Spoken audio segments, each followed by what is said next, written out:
कहाणी नागपंचमीची। ऐका नागोबा देवा तुमची कहाणी। एक नगर होतं, तिथे एक ब्राह्मण होता। त्या ब्राह्मणाला 5 सुना होत्या। चातुर्मासात श्रावण मास आला, नागपंचमीचा दिवस आहे।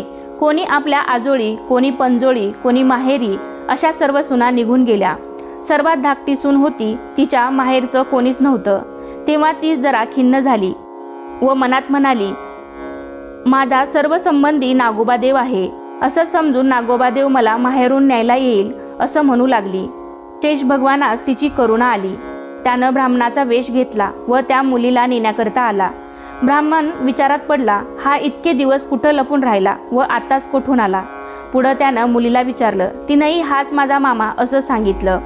ब्राह्मणानं तिची रवानगी केली।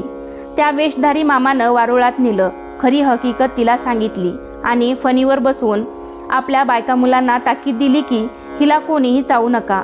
एके दिवशी नागाची नागिन बाळंत होऊ लागली, तेव्हा तिला हातात दिवा धरायला सांगितला।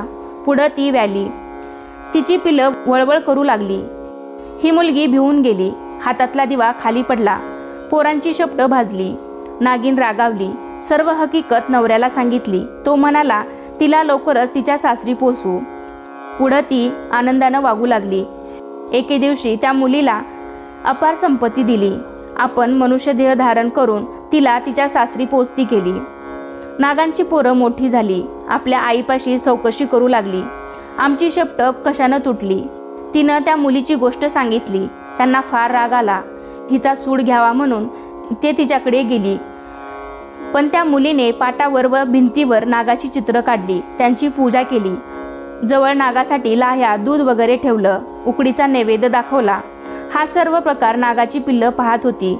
सरतेशेवटी तिनं देवाची प्रार्थना केली, जय नागोबा देवा, जिथं माझे भाऊ लांडोबा पुंडोबा असतील तिथं खुशाल असोत, असं म्हणून नमस्कार केला। इकडे नागाच्या पिल्लांनी हा सर्व प्रकार पाहून मनातील सर्व राग घालवला। मनात हिच्याविषयी दया आली। पुढं त्या दिवशी तिथं वस्ती केली, दूध पाणी ठेवलं। त्यात पहाटेस एक नवरात्रांचा हार ठेवून निघून गेली। दुसऱ्या दिवशी हार उचलून गळ्यात घातला, तर जसा तिला नागोबा प्रसन्न झाला तसा तुम्हा आम्हांना हो ही 7 उत्तराची कहाणी 5 उत्तरी सुफळ संपूर्ण।